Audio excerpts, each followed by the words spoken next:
안녕하십니까. 화학분석 기능사를 강의하는 전화택 교수입니다. 자, 오늘은 여러분들과 제12회 실전 모의고사 문제풀이를 하도록 하겠습니다. 자, 먼저 1번에 보시면 유리기구의 취급 방법에 관한 내용으로서 틀린 것은, 지금 문제에서는 유리기구를 취급하는 방법이에요. 가번이 유리기구를 세척할 때에는 중크롬산 칼륨과 황산의 혼합 요객을 사용한다. 나번이 유리기구와 철제, 스테인리스 강 등의 금속으로 만들어진 실험 실습 기구는 같이 보관을 하는 게 아니라 반드시 별도로 보관을 해 주셔야 됩니다. 나번이 틀렸어요. 다음에 메스플라스크나 뷰렛, 메스실린더, 피펫 등의 눈금이 표시된 유리기구는 가열을 해서는 안 되겠죠. 왜 그러냐면 가열을 하게 되면 눈금이 지워집니다. 다음에 깨끗이 세척된 유리기구는 유리기구의 벽에 물방울이 없으며 깨끗이 세척되지 않은 기구의 벽은 물방울이 남아있다. 정답은 나번이 정답이겠죠. 그리고 2번에 보시게 되면 비색계의 원리와 관계가 없는 것은, 가번은 두 용액의 물질의 조성이 같고 용액의 깊이가 같을 때 두 용액의 색깔의 짙기는 같다. 다음에 용합층의 깊이가 같을 때 색깔의 짙기는 용액의 농도에 반비례하는 게 아니라 비례하게 됩니다. 다음에 농도가 같은 용액에서 그 색깔의 짙기는 용액층의 깊이에 비례한다. 다음에 두 용액의 색깔이 같고 색깔의 짙기가 같을 때라도 같은 물질이 아닐 수 있다. 그래서 지금 이 문제의 특징은 우리가 비색계의 원리를 다 정확하게 이해를 할 수는 없잖아요. 그죠? 그래서 보기 중에서는 숫자라는 개념과 비례, 반비례, 그리고 시계 방향, 반시계 방향이 답이 나올 가능성이 상당히 높아요. 그래서 지금 내용상으로 보면 전부 다 어떤 관계가 있느냐 하면 비례 관계가 있다. 그래서 비색계는 비례 관계에 여러분들이 초점을 맞추는 거예요. 근데 비례관계가 아닌 보기가 나번이죠. 반비례가 한다고 그랬으니까 정답이 나번이 된다고 생각하고 답을 찾도록 하십시오. 자, 그리고 3번 문제를 보시게 되면 pH가 4인 농도는 pH가 6인 농도의 몇 배가 되느냐. pH를 가지고 농도를 비교하시면 안 됩니다. 반드시 pH를 H 플러스에 해당하는 농도로 바꿔야 돼요. 그러면 pH라는 것은 마이너스 로그 H 플러스가 되는 거죠. 그리고 pOH라는 것은 마이너스 로그 OH 마이너스가 되는 거예요. 여기서 여러분들이 반드시 알아야 되는 게 뭐가 있어요? H 플러스와 OH 마이너스예요. 그래서 H 플러스라는 것은 10의 마이너스 pH 몰 퍼 리터, 그리고 OH 마이너스라는 것은 10의 마이너스 pOH 몰 퍼 리터예요. 자, 따라서 여러분들 pH4가 pH6에 비해서 어떤 값이죠? 큰 값이에요. 그러면 pH4에서 pH6을 비교를 하는 거예요. 그럼 pH4라는 것은 10의 마이너스 4승 몰 퍼 리터, pH6이라는 것은 10의 마이너스 6승 몰 퍼 리터죠. 그러면 몇 배 차이가 나나요? 100배, 10의 2승이니까. 따라서 100배만큼 pH4가 더 강한 산성이다, 이렇게 보시면 되는 거죠. 라번이 정답. 그래서 3번 문제도 pH와 pOH에서 H 플러스와 OH 마이너스를 식으로 표시할 수 있는 내용을, 표시하는 방법을 알고 있느냐 없느냐를 테스트하는 문제라고 보시면 됩니다. 자, 그리고 4번 문제를 보시게 되면 기체 크로마토그래피에서 운반가스로 주로 사용되는 것은 어떤 물질이냐고 그랬어요. 자, 기체 크로마토그래피에서 운반가스로 주로 사용되는 것은 수소가 있고요, 질소가 있고 헬륨이 있습니다. 세 가지를 주로 사용을 하죠. 자, 따라서 답을 찾게 되면 수소, 기체 크로마토그래피법에서는, 자, 그리고 아르곤도 사용을 합니다. 아르곤. 자, 문제 조건에서 보면 헬륨이나 아르곤, 산소는 아니고 CO2도 아니고 CO2도 아니고, 그러면 답은만 정답이네. 그죠? 그래서 이 네 가지를 기억을 해 놓으세요. 그리고 문제 5번에 보시게 되면 전위차법에서 사용되는 기준 전극의 구비 조건으로 틀린 것을 찾으시오 그랬어요. 자, 답은 반전지 전위값이 알려져 있어야 한다. 그리고 비가역적이고 편극 전극으로 작동해야 된다고 그랬어요. 비가역적이 아니고 가역적이 돼야 되고, 편극이 아니고 비편극 전극으로 작동해야 되겠죠. 그 다음 일정한 전위를 유지해야 한다. 온도 변화에 히스테리시스 현상이 없어야 된다. 그래서 히스테리 현상 같은 경우에서는 보기 중에서 바뀌는 경우가 거의 없어요. 그래서 크게 의미를 부여하지 않아도 됩니다. 오른쪽에 설명은 있겠지만은. 자, 그리고 그래서 정답은 나버립니다. 그러면 히스테리시스라는 것은 전진각과 후진각의 차이를 의미를 하는데, 이 차이가 일어나서는 안 된다는 그런 거죠. 그래서 후진각과 전진각을 보시게 되면 전진각은 우리가 고체, 액체, 기체에서 우리가 오염, 그러니까 액체의 양을 증가시켰을 때 직전의 각. 그리고 후진각이라는 것은 감소시켰을 때 직전의 각. 그래서 의미는 크게 우리가 잘 이해가 안 되죠. 중요한 게 아니에요. 그러니까 일어나느냐 안 일어나느냐가 중요한 거죠. 그래서 시세 현상은 없어야 된다, 그런 뜻입니다. 자, 그리고 문제 6번을 보도록 하겠습니다. 다음 갈로에 들어갈 용어는 점성 유체에 흐르는 모양, 그리고 또는 유체 역학적인 문제에 있어서 점도를 그 상태의 유체, 갈로로 나눈 양에 지배되는 양을 동점도라고 한다고 그랬어요. 그러면 동점도의 정의를 나타내는 거거든요. 그러면 동점도의 정의라는 것은 점성 계수에서 밀도를 나눠주는 값이에요. 그래서 지금 보시면 점도를 갈로로 나눈 양이다, 이렇게 표시하죠. 그러면 점성 계수가 점도가 되거든요. 따라서 점도에서 밀도를 나눠준 값이 동점도가 되니까 가번이 정답이 되는 거죠. 그리고 7번, 원자를 전기화해 생긴 기저상태의 원자가 그 원자층을 투과하는 특유 파장의 빛을 흡수하는 성질을 이용한 것으로 극소량의 금속 성분 분석에 많이 사용되는 것은, 자, 주로 여러분들 원자를 전기화한다고 그랬어요. 그럼 전기화를 한다는 것은 기체로 만든다는 소리죠. 그럼 뭐가 필요하죠? 불꽃이 필요해요. 그래서 불꽃을 이용을 해서 고체와 액체 상태를 기체로 만들어서, 다시 말해서 전기화해서 원자화를 한단 말이에요. 그 상태에서 분석하는 것을 뭐라고 그러죠? 원자 흡수 분광법이라고 그럽니다. 따라서 4번이 정답이 되는 거죠. 그리고 8번에 보시면 적외선 흡수 분광법에서 액체 시료는 어떤 시료판에 떨어뜨리거나 발라서 측정을 하느냐고 그랬어요. 자, 그러면 적외선 흡수법에서 액체 시료는 어떤 시료판이죠? 브로마 칼륨. 4번이 정답입니다. 그래서 브로마 칼륨 시료판에 떨어뜨려서 발라서 측정을 하게 됩니다. 그리고 9번, 적외선 흡수 스펙트럼의 1700/cm 부근에서 강한 신축 진동 피크를 나타내는 물질은, 자, 이 문제는 여러분들이 1700/cm 부근에서 강한 신축 진동을 나타내는 물질은 이렇게 해서 연관을 시켜서 공부를 하라고 그랬죠. 어떤 물질이에요? 아세톤입니다. 바로 연관을 시켜서 답을 찾는 1700cm-1 부근에서 강한 신축 진동을 나타내는 물질은 아세톤이다. 그래서 어차피 이런 물질은 단답형이기 때문에 8번도 마찬가지고 문제와 답을 연결을 안 시켜놓으면 우리가 답을 찾을 수가 없어요. 그래서 문제와 답을 같이 연결해서 기억을 해주는 거예요. 그리고 10번 문제를 보시게 되면 이상적인 pH 전극에서 pH가 1단위 변할 때 pH 전극의 전압은 약 얼마가 변하느냐고 그랬어요. 그래서 여기서도 단위상의 차이입니다. 미리볼트냐 볼트냐, 일단은 미리볼트가 정답이 되는 거죠. 그래서 96.52, 59.25, 59.25가 정답이 됩니다. 따라서 4번이 정답. 그리고 11번, 고성능 액체 크로마토그래피는 고정상의 종류에서 4가지로 분류된다. 다음 중에서 해당하지 않는 것은, 고성능 액체 크로마토그래피의 고정상의 종류입니다. 자, 고정상의 종류라는 것은 뭐예요? 시료를 말 그대로 포집하는 것을 고정상이라고 해요. 자, 그러면 시료를 포집하는 방법은 뭐가 있을까요?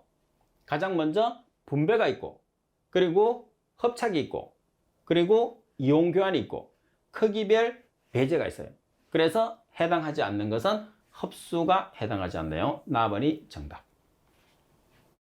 자, 11번 고정상의 종류입니다. 어떤 고정상? 고성능 액체 크로마토그래피의 고정상. 따라서 여러분들 11번에는 4번이 정답이고, 그리고 12번, 강산이나 강알칼리 등과 같이 유독한 액체를 주의할 때 실험자가 입으로 빨아올리지 않게 하기 위해서 사용하는 기구는 어느 것인가, 이렇게 문제가 나왔어요. 그러면 액체 시료를 여러분들이 분치하기 위해서 사용하는 게 뭐예요? 피펫이죠. 자, 피펫을 씁니다. 눈금이 들어가 있는 피펫도 있고 눈금이 없는 피펫도 있어요. 이 피펫을 여러분들 입으로 빨아들이면 위험하니까 우리가 기구를 사용을 합니다. 따라서 기구가 이렇게 생긴 기구가 있어요. 이 기구를 뭐라고 그래요? 피펫 필러라고 하죠. 그래서 피펫에 끼워서 사용하는 기구라고 그래서 피펫 필러. 그럼 잘 모르는 사람들은 이제 우리가 분석을 하게 되면 항상 여러분들 실험을 해야 돼. 실험을 할 때도 이 피펫 필러를 사용을 해야 되니까 한번 이제 새로 알아놓도록 하십시오. 이렇게 생긴 게 피펫 필러예요. 요거는 피펫.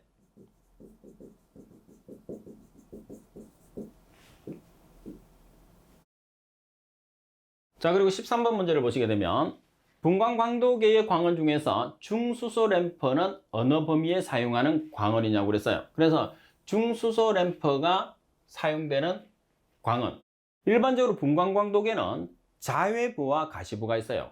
그래서 중수소 램퍼는 자외부, 그리고 텅스텐 램퍼는 가시부, 이렇게 우리가 보통 많이 나타내죠. 그래서 중수소부는 자외부가 정답입니다. 두 가지로 기억을 해 놓으세요.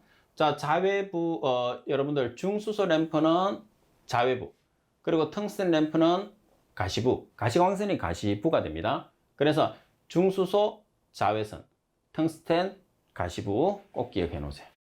그 다음 14번 기체 크로마토그래피의 검출기에서 황과 인을 포함하는 화합물을 선택적으로 검출하는 기기는, 자, 검출기에서 핵심이 여기서는 뭐라고 그랬어요? 인이 P죠. 원소가. 자, 그러면 P가 들어가 있는, 여러분들 P가 약자로 들어가 있는 검출기를 찾으면 됩니다. 그럼 뭐가 있어요? P가 들어가 있는 거는 FPD가 들어가 있죠. 따라서 불꽃 강도 검출기가 정답입니다. 자, 인을 우리가 검출할 수 있는 검출기는 P가 들어갈 수 있는 FPD가 정답. 꼭 연관을 지어서 공부를 해놔야 됩니다. 이런 문제는 틀리면 안 돼요. 그리고 많이 헷갈릴 수 있는 문제이기 때문에 제가 말씀드린 대로 정확하게 기억을 해 주셔야 돼요. 그리고 15번 옷이나 종이, 고무, 플라스틱 등의 화재로 소화 방법으로는 물을 뿌리는 방법이 주로 사용되는 것은, 자, 일반적으로 여러분들이 물을 뿌려서 사용하는 방법이 일반 화재죠. 가장 흔한 화재라고 보시면 돼요. 그래서 일반 화재가 가장 많이 나오기 때문에 A급. 일반적으로 불이 나면 일반 화재가 대부분이에요.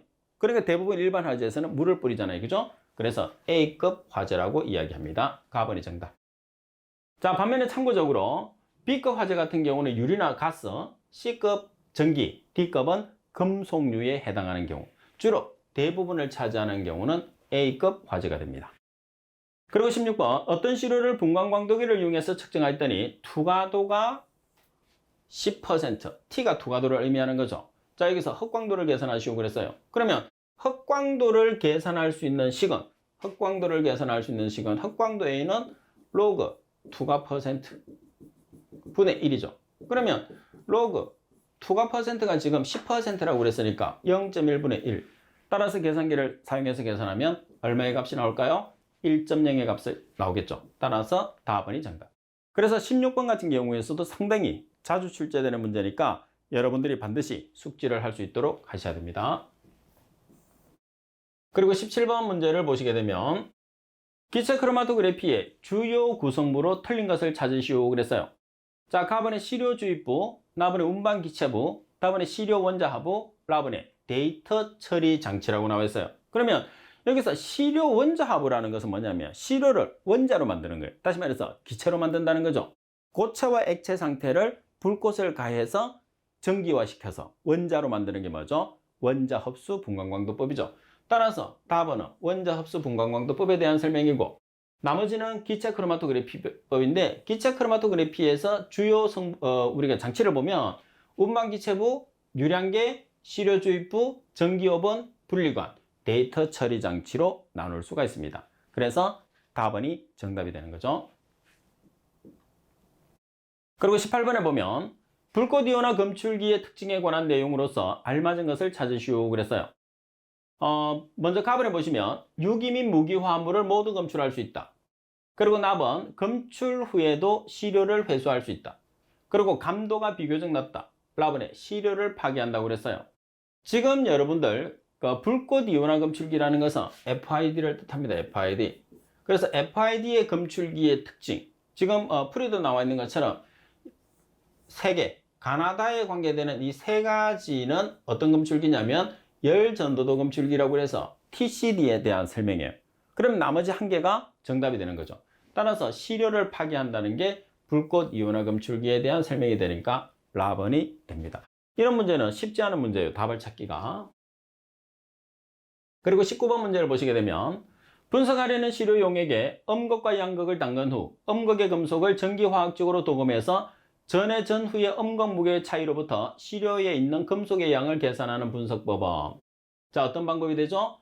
전해 무게 분석법이 됩니다. 자, 그럼 여기서 이제 답을 찾기 위해서는 여러분들이 분석하려는 시료 용액에 음극과 양극을 담근 후 음극의 금속을 전기화학적으로 도금을 해서 전해 전후의 음극의 무게 차이라고 그랬어요. 음극의 무게 차이.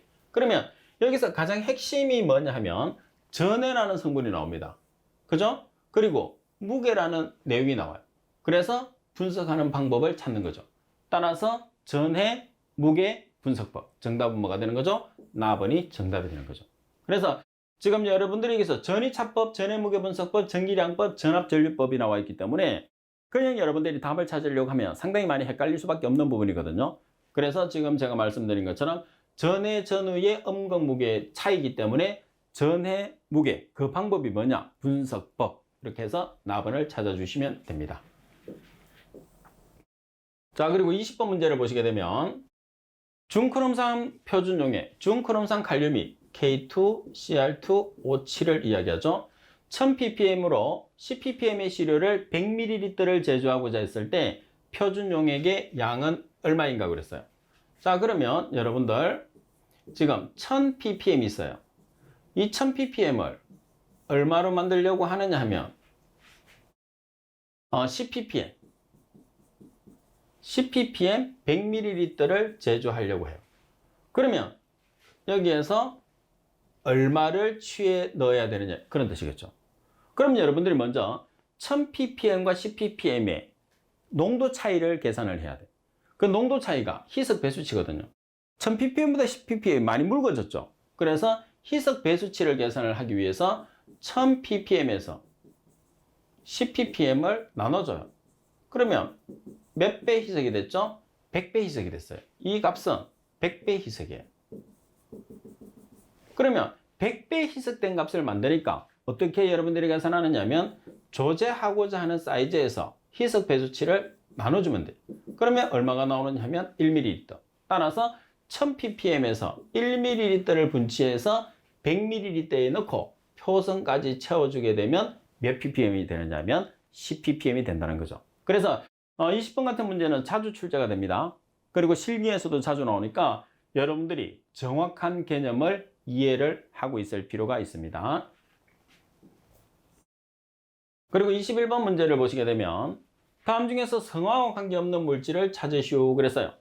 자, 성화라는 것은 고체에서 액체를 거치지 않고 기체로 바뀌는 것을 성화라고 그러죠. 가장 대표적인 물질이 세 가지가 있어요. 드라이아이스, 고체 CO2죠. 그리고 나프탈렌, 그리고 요오드. 따라서 답은이 정답이 됩니다. 그리고 22번 다음 물질 중에서 물에 잘 녹는 기체는, 물에 잘 녹는다는 것은 우리가 극성 물질을 뜻하는데 대부분의 물질들은 탄화수소들은 물에 잘 녹지 않습니다. 그래서 여기서는 NH3, 암모니아가 물에 가장 잘 녹는 물질입니다.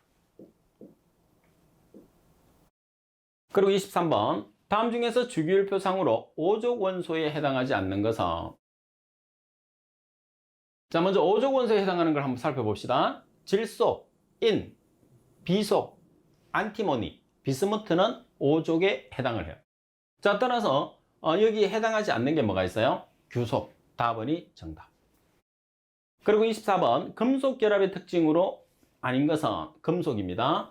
양이온과 자유전자 사이에서 결합이다. 그래서 여기서 여러분들이 이온전자라는 말이 나올 수 있어요. 그래서 자유전자라는 거 꼭 기억을 해야 됩니다. 카본이 오답으로 나올 수도 있어요. 자유전자 대신에 이온전자로 바꿔서. 나머지 열과 전기의 도체죠. 열과 전기가 상당히 잘 통합니다. 부도체가 아니고 도체. 그리고 연성과 전성이 있고 광택을 가진다. 따라서 정답은 나번입니다. 그리고 조금 전에 설명한 것처럼 가번과 나번 같은 경우에서는 여러분들 답으로 출제할 수 있는 가장 중요한 보기입니다. 그래서 가번과 나번의 보기는 정확하게 구별을 해놓고 숙지를 해야 됩니다. 그리고 25번 문제를 보시게 되면 영도시 ATM에서 산소 분자수가 2.15 곱하기 10의 21승계이다. 부피를 계산하시오 그랬어요. 자, 온도 나와 있습니다. 압력 나와 있어요. 그리고 부피 나와 있어요. 그러면 여기서 여러분들이 나타내고자 하는 것은 뭐냐면 기체 법칙에서 보일-샤를의 법칙을 쓰든지 이상기체 상태방정식을 써야 되거든요.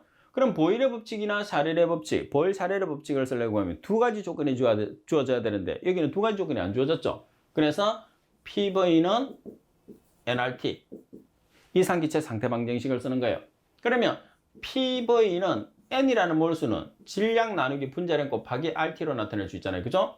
여기서 우리가 뭐를 계산하죠? 부피. 그러면 압력은 EATM, R이라는 값은 기체상수. 기체상수는 반드시 암기를 하라고 그랬어요. 얼마의 값을 가지나요? 0.082 ATM 리터 몰 K. 자, 그러면 여러분들 W와 M만 알고 있으면 되는데 W라는 질량은 개수로 집어넣으시면 돼요. 이 값이 W가 되는 거죠. 그럼 M 자리에 얼마가 들어가는 거죠? 6.02 곱하기 10의 23승계가 M 자리에 들어가는 거죠. 그럼 결론적으로 뭐를 계산할 수 있어요? V를 계산할 수 있어요. 자, 대입하겠습니다.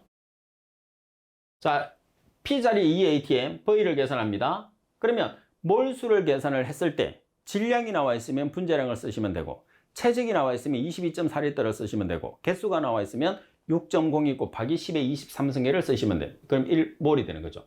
그리고 기체 상수 반드시 암기를 해놓으라고 그랬어요. 안 주어질 수 있습니다. 문제처럼 0.082 ATM 리터 몰 K.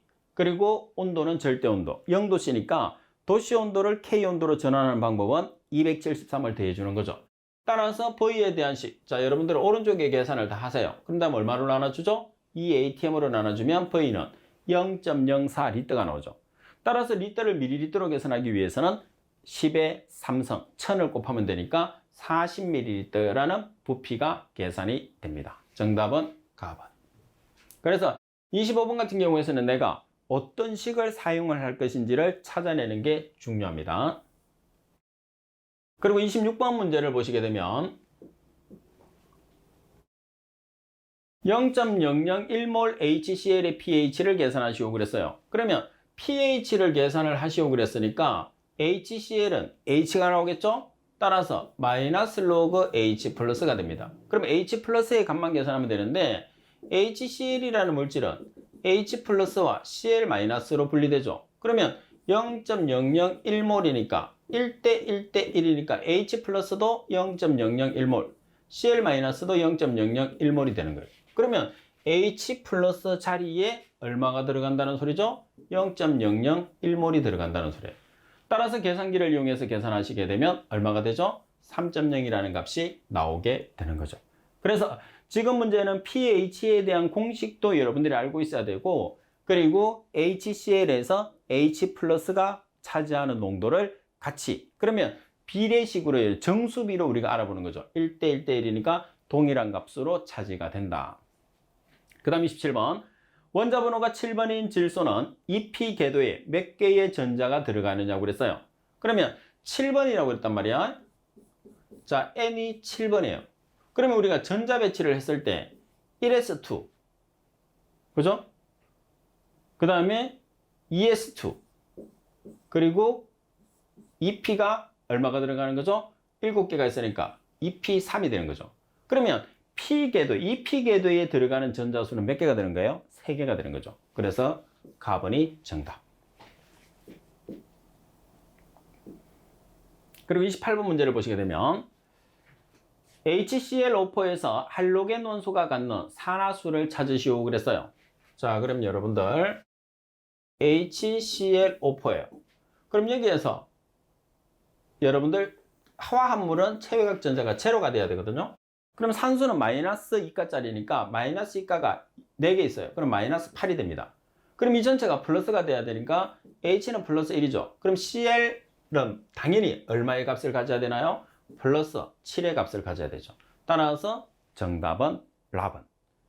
그래서 여러분들이 산화수를 우리가 정리하는 방법이죠. 화합물의 체외각 전자는 제로가 돼야 되니까 산소가 마이너스 2가 그래서 마이너스를 보고 나머지는 전부 다 플러스로 계산하시면 됩니다. 그럼 중간에 있는 물질은 자동적으로 그 차만큼 중간에 있는 물질의 산화수가 되는 거예요.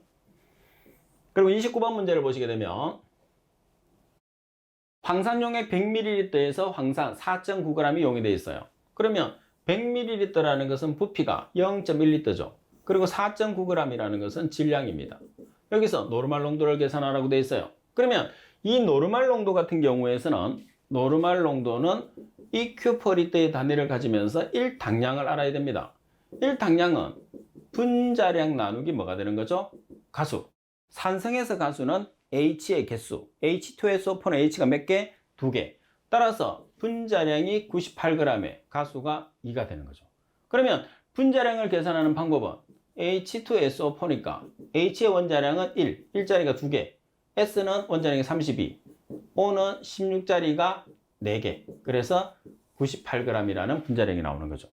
자, 그러면 부피와 질량이 나와 있는 상태에서 노르말 농도 구하는 공식은 이렇게 됩니다. 따라서 질량 자리에 4.9g, 부피가 0.1L, 1당량에 해당하는 그람수는 98g 나누기 2. 따라서 노르말 농도는 1노르말이 된다는 거. 그래서 1당량에 해당하는 그람수를 계산하는 게 노르말 농도에서는 가장 중요하다. 이렇게 보시면 됩니다. 자, 그리고 30번 문제를 보시게 되면 다음 중에서 포화탄화수소 화합물은 어느 것인가 나와 있어요. 그래서 포화탄화수소 화합물이라는 것은 단일 결합을 하는 것을 포화탄화수소, 불포화탄화수소는 2중과 3중 결합을 하는 거죠. 따라서 정답은 사이클로헥산이 포화탄화수소를 나타내게 됩니다. 자, 그리고 31번 다음 중에서 식물 세포백의 기본 구조 성분은 식물의 세포백의 구성 성분은 뭐예요? 셀룰로스. 자, 이 내용은 여러분들이 다 알고 있을 거예요. 세포백의 기본 구성 성분은 셀룰로스. 꼭 기억을 하세요. 자, 오늘도 여러분들 수업에 집중하시느라고 고생이 많으셨습니다. 그래서 이제는 여러분들이 처음부터 쭉 수업을 들었던 학생들은, 집중을 해서 많이 들었던 학생들은 문제가 여러분들 계속적으로 겹치는 문제들이 눈에 띌 거예요. 그래서 겹치는 문제들도 제가 바뀔 수 있다고 이야기하는 것은 반드시 같이 정리를 해 놓으셔야 되고, 그리고 항상 문제가 동일한 문제와 답이 되는 경우가 있어요. 그런 내용들은 같이 단답형이기 때문에 익혀주셔야지 답을 찾죠. 그래서 실제로 보면 단답형 문제가 제가 봤을 때는 제일 까다로운 것 같아요. 그래서 문제와 답을 연상시킬 수 있는 조건이 있으면 반드시 연상을 시켜서 공부를 하는 게 아무래도 조금 더 유리하겠죠. 그러려면 말씀드린 것처럼 항상 수업에서 집중을 하고, 수업이 끝나고 나면 복습, 그리고 복습이 끝나고 나면 반복 학습을 하는 게 중요합니다. 그리고 목표는 무조건 한 번만에 끝난다는 생각을 해야 돼요. 이번에 쳐서 안 되면 다음에 하지. 동일한 공부를 2번 한다는 것은 상당히 어려운 일입니다. 그래서 한 번에 끝내기 위해서 무조건 열심히 하는 게 중요하죠. 그리고 항상 여러분들이 공부 방법을 모르겠어요, 이렇게 답하는 사람도 있거든요. 그러면 제 강의를 보면서 제가 말씀드린 대로 한번 따라해 보세요. 그러면 여러분들도 빠른 시간 내에 이렇게 합격 수준에 올라가게 됩니다. 자, 오늘 수업은 이것으로 마치도록 하겠습니다. 수고하셨습니다.